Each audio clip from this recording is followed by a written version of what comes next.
Hey, Magic fans, welcome back. This is your captain speaking, and today we got my top 10 for Strixhaven and their effect they're going to have on standard. So these are the top 10 Strixhaven cards for standard.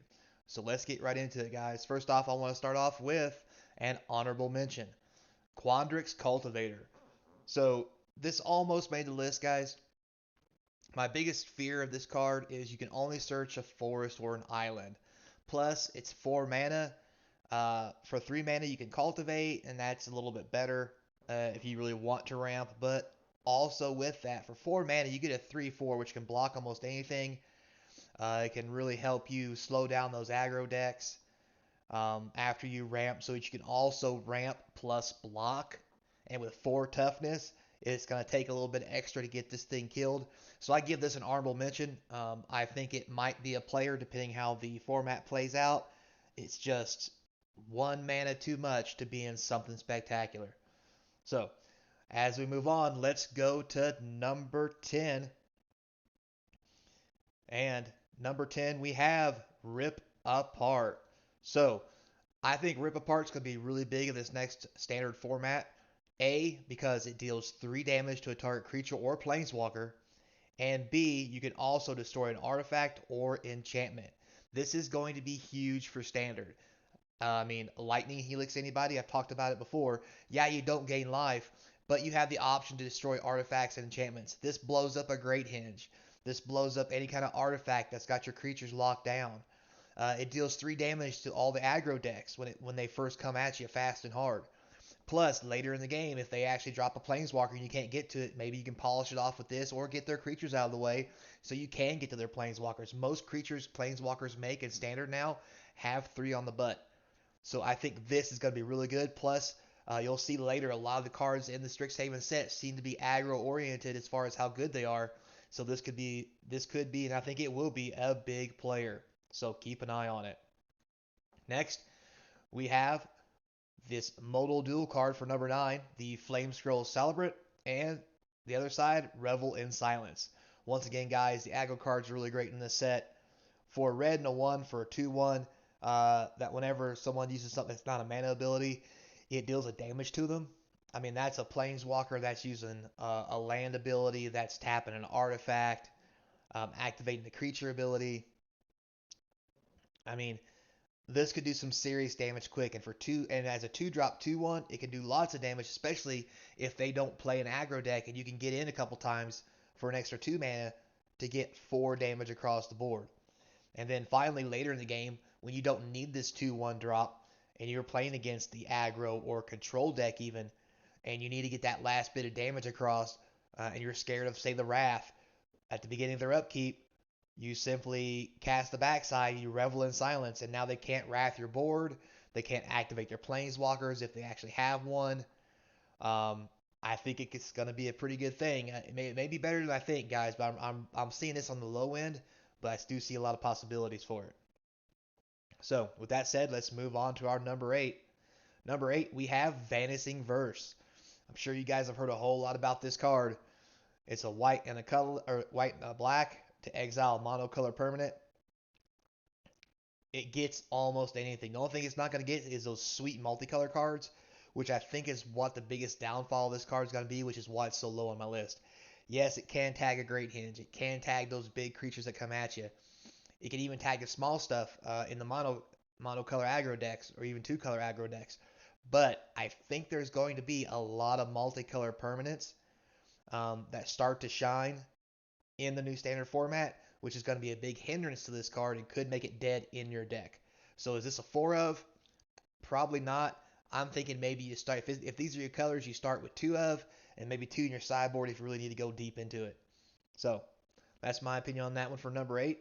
Next, we'll move on to number 7. Number 7, we have the Callous bloodmage. So I was really on the fence about this, guys. It wasn't even gonna make my set until I looked at it a second time, and I thought to myself, for a black and 2 colors, it's only a 2/1, and maybe you get a 1/1 extra creature, so it's a 3/2 for 3, not a big deal. Um, and then I was like, well, you can draw a card, lose a life for 3 mana and a 2/1. That's not terrible. But then I started thinking about the whole exile target player's graveyard. Right now, all those creatures and graveyard effects that people use to manipulate their graveyard in standard are still legal, and until they rotate out, I think this is going to be a big player as a starter in most decks. Um, because with all the Titans and stuff that can come out of the graveyard, you have Phoenixes that come out of the graveyard, all that stuff. I think it's going to be a big thing to be able on turn 3 to be able to lay this and just exile a graveyard, or whenever you see fit to get rid of all those things.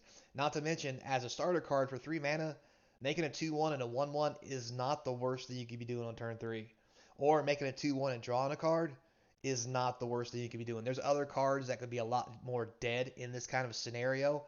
The ability and the multi-use of this card, I think, makes it easily number 7 and an easy card to start in any deck that has black in it. So moving on to number 6, we have Mortality Sphere. I love this card. Yeah, you can cast it for 2 less if you've gained life this turn, but let's just ignore that. All right, 4 mana, destroy target non-land permanent. It tags a Great Henge. It tags multicolored dragons. It tags artifacts. It tags enchantments. It kills anything. This is like Raid. Like this it destroys anything, guys. How could this not be a starter in your deck if you're not playing black-green? And plus with the black-green having pests and things like that, so it's easy to gain life, this easily could cast for 2 at any given time. But even if it didn't cast for 2, for 4 mana, a card that will literally deal with anything, including planeswalkers, is a auto include for me in any of my decks. So that's all I got to say about that, guys. Moving on to number 5, we have the Sedgemore Witch. So this card is great, guys. A black of 2 colors for a 3/2. It has menace, so it's hard to block, so you can get in for some damage. It has ward, which means they're going to pay 3 life to kill it, which is great for your black aggro decks. And then Magecraft, it just pumps out 1/1s. What more do you want in life? I mean, you play this in a black heavy deck with lots of removal or even duresses, hand destruction, you name it. And you lay this on turn 3, after that, you're just controlling the board. And if they're going to kill it, they're going to pay 3 life to do it. So if you're on a black aggro deck, I mean, either A, they pay 3 life and waste their whole turn to deal with this, or on your next turn when you untap, you cast 2 or 3 spells, make a whole bunch of 1/1 dudes, and now they have to deal with it again on their next turn, especially if you get to swing with it. Now it's done 6 damage. I think this thing has nothing but upside, and it's going to be a big player in the new standard format. So moving on to number 4, we have Galazeth Prismari. This is the Prismari legendary dragon. This is the only dragon to make my list. And here's why, guys. 4 mana for a 3/4 flyer. That's already pretty good on rate, just in general.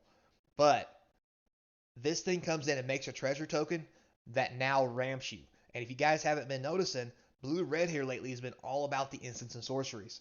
And even though that treasure only taps to cast instants and sorceries, that's still mana manipulation and ramp in red-blue without adding green.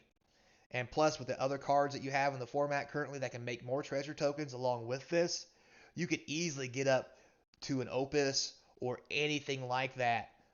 Take the extra turn card, like all that stuff becomes very viable, really, really quick with this card, guys. Plus, it's a 3/4 flyer for 4. It's the cheapest dragon there is. It's got a good rate. It's got flying. It has the evasion. I just see this being a big mainstay in any red-blue deck. Plus, this on 4, and then the Goldspan Dragon on 5. Attack, make a treasure. Now you have 2 treasures you can tap to counterspell with. Like, what more do you want in life? It just seems phenomenal. So that's why this makes number 4 on my list, guys.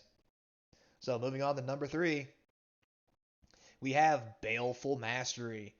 So some people may not like this card, but me personally, I think this card is great. This is the first card we've had as an instant that can exile a creature or planeswalker. Now, yeah, you could pay the 2 less mana, do it for 2, and let him draw a card.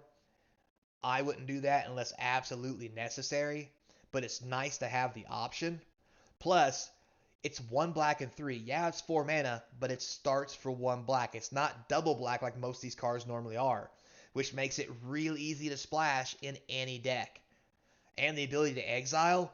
Stuff can't come out of the graveyard. They can't get stuff back out of the graveyard. Creatures that come into the battlefield with die effects now don't matter anymore. There's just so many bonuses to this card that I don't see how it's not a mainstay in every standard deck that splashes black. At least one or two. So, moving on to number 2, guys.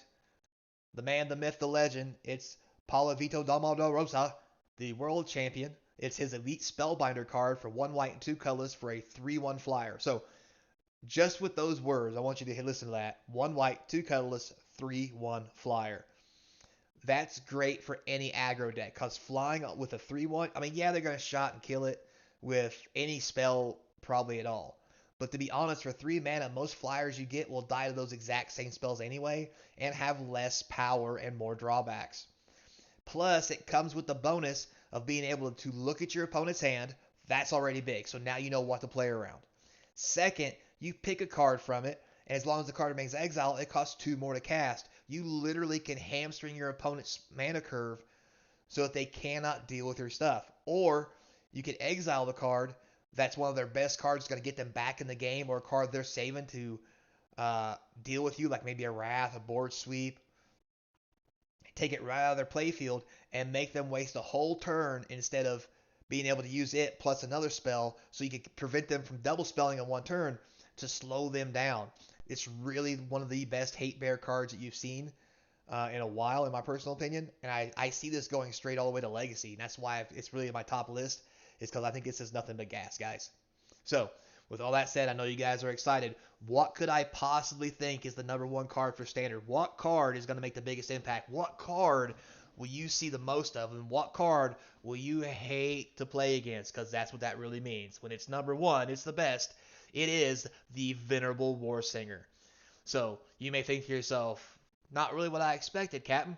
Well, I want you guys to think about this. White Weenie's already a thing. Red Rush, already a thing. This is a 3 mana 3/3 with Vigilance and Trample. So 3 mana for a 3/3, already good on rate. It has Vigilance, so it can also block and attack, so it's got the best aggro possible. Plus it has Trample, so if you pump this thing, it's going to do buttloads of damage. And you know Red loves to pump stuff. Now, with that said also, late game, if you get this card and both players are stalled out, or even against a control deck, one swing, and it says you can return target creature card with a mana value X or less from your graveyard to the battlefield. Well, X is the amount of damage it deals. So if this thing gets in for 3, anything that costs 3 or less in your graveyard that's a creature immediately comes back into play. So I want you to think about that, guys. That means you're getting back Paula Vida Dolmarosa's card. You're getting back that 2/3 flyer for 4 that puts +1/+1 on anything, gives it vigilance. It's a 2/3 flyer. The red card we talked about earlier that pumps itself. Every card in red and white, in White Weenie and Red Rush, this card pulls back out of the graveyard. The only thing it doesn't is that giant that has Stomp attached to it, because it's a 4/3. But think about this too, guys. The 2/4 that doubles damage of every red spell, it's a 2/4 for 4 mana. They always have to kill that because it might kill them. If you put this on the battlefield and you slap them with this, you can pull that 2/4 out of the graveyard directly back onto play. I mean, just think about that, guys. The amount of things you can do with this if it's left undealt with for 1 to 2 turns could be astronomical and crippling to your opponent. This is the kind of card in those decks where you just literally can run everything in your hand out except for this card and let them try to deal with it to stay alive, and then lay this to see if they can have that last answer to actually get rid of it.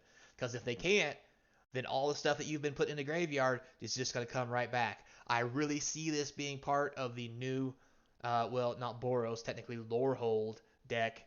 That's going to be big in Standard this coming season. I just don't see how this is not a powerhouse at all. And it just becomes one of those decks that you just have to have stuff to deal with. Plus, it's in the same colors as Rip Apart. This is the kind of creature that's going to be really hard for those black-green creature decks to deal with, because they pump out a bunch of 1/1s, but this thing has Trample. Plus, you get your creatures back. They kill your creatures. You trample over them once. You start pulling them back out of the graveyard. All those removal spells are now useless. I just really think that, guys, that this is going to be one of the powerhouses in the new set. And unless the set goes way toward ramp or control, the set seems to be really geared toward an aggro setting. I really think this is going to be the kind of card that you see on a regular basis. So, with that said, guys, thanks a lot for your time. Remember, like, subscribe, tell your friends, and look forward to tomorrow where we actually talk about the top 5 cards in my pick that will actually affect modern and maybe even legacy. So, until next time, guys, remember, this is your captain speaking. Stay kind.